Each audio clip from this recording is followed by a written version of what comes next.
Have you ever been around someone who leaves you feeling tired, irritated, or just drained? Not physically, but emotionally, as if they've sucked the life right out of you.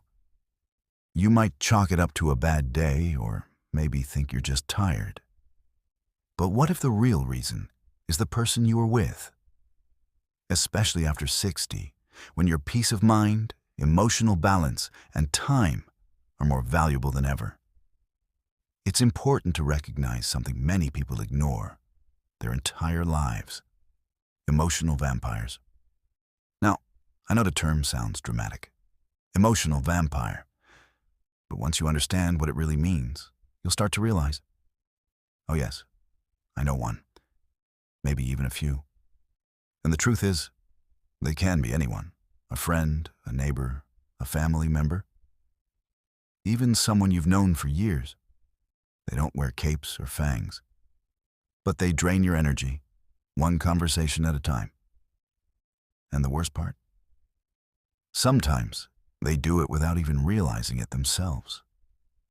At this age, you've likely learned to value your calm.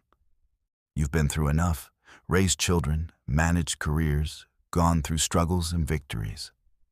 Now, your time, your mind, your emotional space, they should be respected. So today, let's talk about something that no one teaches us, but everyone needs to learn: how to spot and avoid emotional vampires after 60. Let's begin with a common situation. Imagine you're enjoying your morning. A cup of tea, some light music, a book. And then a call comes in. It's someone who, every time they call, talks endlessly about their problems. Not in a sharing way, not for support, but in a way that feels like they're dumping all their emotional garbage on you. They don't ask how you're doing. They don't want advice. They just unload. And when they're done, they feel better. But you feel worse. That's a classic sign. Emotional vampires are often people who don't take responsibility for their emotions. Instead, they project everything onto others. They complain constantly, criticize easily, and somehow, every conversation becomes about them. Their negativity lingers even after the conversation ends. And when this happens again and again, you're left wondering, why do I feel so tired after talking to them? It's not just complaining, though. Emotional vampires come in different forms. Some are passive-aggressive. They never say things directly, but you always feel like you've done something wrong. Others are dramatic. Everything is a crisis. Everything is urgent. And somehow, they need you to fix it. And some just love conflict, arguing, debating, picking apart everything you say. Not to understand you, but just to exhaust you. You see, at this stage of life, we begin to understand something very clearly. Peace is more important than proving a point. Silence is more powerful than unnecessary arguments. And walking away from negativity isn't weakness, it's wisdom. But recognizing these emotional drains isn't always easy. Especially when we've been taught to be polite, to be giving, to not walk away from people, especially family. So we keep engaging, we keep listening, we keep allowing. But inside we feel a little more tired each time, a little more frustrated, a little less ourselves. That's why the first step to protecting your emotional health after 60 is awareness. Simply being able to notice, I feel exhausted after spending time with this person. That's not a coincidence. That's your body and mind giving you a signal. It's not rude to acknowledge that some people are draining. It's honest. And honesty is the first step to self-care. Now, this doesn't mean you should cut everyone off or isolate yourself. It means you start choosing who gets your energy, your attention, your time. Because not everyone deserves a front row seat in your life. Some people are better loved from a distance, and that's perfectly okay. Let's talk about another scenario. You meet someone, maybe in your neighborhood, maybe at a social gathering, who always makes subtle jabs. They compliment you, but in a way that leaves you second-guessing. Oh, you're wearing that color? So brave at your age. Or, you're so lucky to be free now. Some of us still have responsibilities. You smile politely. But deep down, their words don't sit right. That's emotional manipulation, wrapped in sugar. These are the kinds of interactions that leave you feeling small without even knowing why. And here's the key thing. At 60 and beyond, we don't need to keep shrinking ourselves to fit in. We've earned the right to live big, bold, peaceful lives. To speak up, to step back, to say, "This doesn't feel good to me," and act accordingly. One of the most powerful lessons to learn now is this. It's okay to outgrow people. Just because someone has been in your life for a long time doesn't mean they're meant to stay forever. People change. You've changed. And some relationships are meant for a season, not a lifetime. That realization may be hard at first, but it's incredibly freeing. And sometimes it's not even about cutting someone off. It's simply about creating boundaries. Clear, kind, but firm. Maybe you limit how often you talk to that draining friend. Maybe you choose not to answer the phone at certain times. Maybe you steer conversations in a different direction. Or maybe, when things get too negative, you gently excuse yourself and move on. That's not being rude. That's being responsible for your own emotional well-being. You've spent years taking care of others. Now it's time to take care of yourself. Your mind, your heart, your energy. Because these are the years to savor, not to survive. And when you let go of what drains you, you make room for what lifts you. More laughter, more peace, more moments that actually feel good. The truth is, emotional vampires aren't always obvious. But once you start noticing how people make you feel, not just during the interaction, but after, your inner compass gets stronger. You start choosing better, living better, feeling lighter. You know, the funny thing is, once you start seeing emotional vampires for who they are, you can't unsee them. It's like pulling back a curtain, that moment when you realize, wait a minute, this person isn't just difficult. They're draining me. It's both eye-opening and empowering. Because now, you can do something about it. You're no longer just reacting. You're choosing how much energy to give, how deeply to engage, and how far you'll let someone into your emotional world. But let's go a little deeper. Not all emotional vampires are loud or obvious. In fact, some are very quiet, very subtle, and that's what makes them dangerous. These are the people who constantly play the victim. Everything in their life is someone else's fault. Nothing ever goes right for them. And no matter how much you try to help, support, or offer advice, nothing changes. They don't want solutions. They want sympathy, and not just once. Over and over again. You might start off feeling sorry for them. That's natural. We're human after all. Compassion is a beautiful thing. But over time, you begin to notice something. Your conversations are never uplifting. They don't inspire growth or joy or anything positive. Instead, you feel heavy, stuck, even hopeless after talking to them. And that's a clue. If someone is always in crisis, always needing to be rescued, but never taking steps to improve, then you're not helping anymore. You're enabling.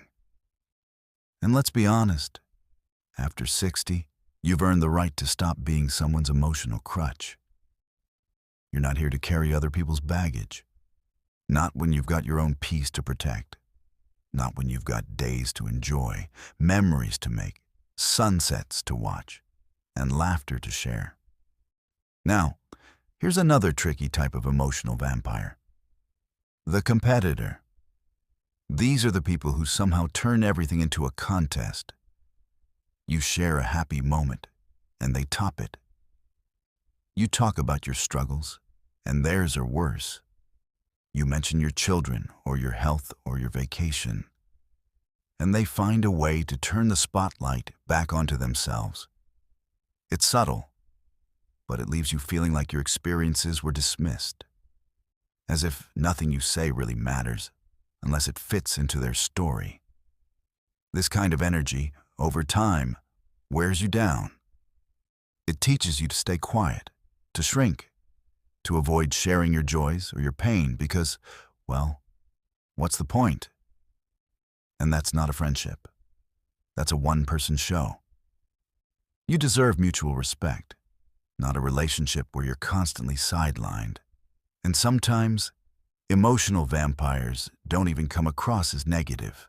Some of them seem charming, lively, even fun. Until you realize the cost. These are the people who demand your time, constantly need your attention, and make everything urgent. They keep you on edge. You find yourself canceling your plans, losing sleep, always answering their calls.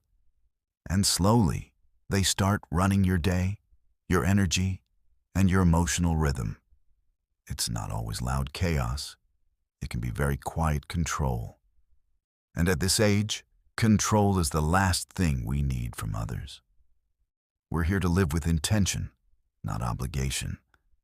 To spend time with people who add to our lives, not those who monopolize it. So what can we do about it? The answer isn't revenge. It's not confrontation either. It's clarity. The moment you clearly see how someone makes you feel, you gain the power to decide. Maybe you keep the relationship, but with new boundaries. Maybe you take a few steps back, or maybe, just maybe, you gently close that chapter and walk into a quieter, kinder one. And don't worry about guilt. That's something emotional vampires thrive on. They make you feel bad for setting boundaries, for saying no, for choosing yourself. But here's the truth. Choosing peace isn't selfish. It's sacred, especially now. Your emotional space is not a dumping ground. It's a garden, and only those who nourish it should be allowed in. Let's not forget, your emotional energy is just as real as physical energy. It fuels your body, your choices, your mood, your sleep, your health. Protecting it isn't just a mental act. It's a full-body, full-life investment. Every time you say, I can't talk right now, or I need some time for myself, or this conversation doesn't feel good to me, you're planting a seed of strength. And strength doesn't always roar. Sometimes it whispers, I deserve better. Now, I know for many of us, these changes feel uncomfortable, especially when the emotional vampire is someone close, a sibling, a childhood friend, even an adult child. But boundaries aren't about punishment. They're about protection. You're not cutting them off. You're simply deciding how much access they have to your emotional life. And that's a choice you're allowed to make. Because here's the thing. You've spent a lifetime being there for others, showing up, giving your all. And now, it's your turn. Your turn to be surrounded by people who fill you up, not wear you out. People who listen as much as they speak. Who celebrate your joys, who bring light into the room, not darkness. And that kind of life, it's not only possible, it's waiting for you. It begins with awareness, with paying attention to how you feel after each interaction. with trusting that your feelings are valid, with understanding that your emotional energy is precious. So take a breath. Think of someone who leaves you feeling heavy. Think of the conversations that linger too long in your mind. Think of the patterns that leave you feeling small, unseen, or overwhelmed. That's where your healing begins. Not with confrontation, but with clarity. You don't need to fix anyone. You don't need to explain your choices. You only need to honor your own emotional truth. Because that truth will always lead you back to peace. Sometimes, the hardest part isn't spotting the emotional vampires. It's letting them go, especially when they've been in our lives for years. But here's a gentle truth. You're not the same person you were 20 years ago. You've grown. You've changed. You've learned to value peace. And now, that peace is worth protecting. After 60, every moment becomes more precious. We begin to realize that emotional energy is not something we can afford to waste. And the people who constantly drain it, they don't deserve front row seats in your life anymore. You can still love them, but from a healthy distance.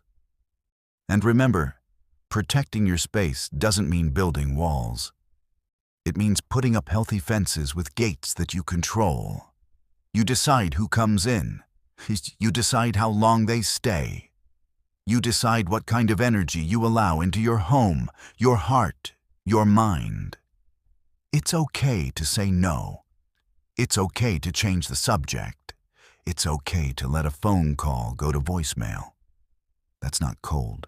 That's wisdom. That's maturity. That's freedom. And while you're doing this, something beautiful happens. The more you protect your peace, the more space you create for joy. Real joy. The kind that shows up in a quiet morning, a warm conversation, a walk in the garden. The kind that doesn't ask anything from you except that you be fully present. You start to feel lighter, stronger, more in tune with yourself.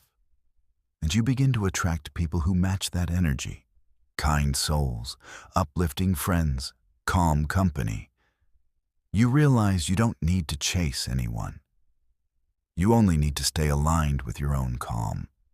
The right people will find you there. So, if you've been feeling drained, exhausted, or emotionally tangled, pause, breathe, ask yourself, who's taken more than they're given? And what am I allowing out of habit, fear, or guilt? Because the moment you ask that, you step back into your power. You take your energy back. And that's the first step toward a peaceful, joyful life on your terms. You've earned it. You deserve it. And you're allowed to live it fully, without apology. If this spoke to your heart today, leave a comment and tell me how you protect your peace. Tap the like button if you believe emotional freedom is your birthright. And don't forget to subscribe for more heart-to-heart conversations like this. Here's to living free, light, and full of joy at any age.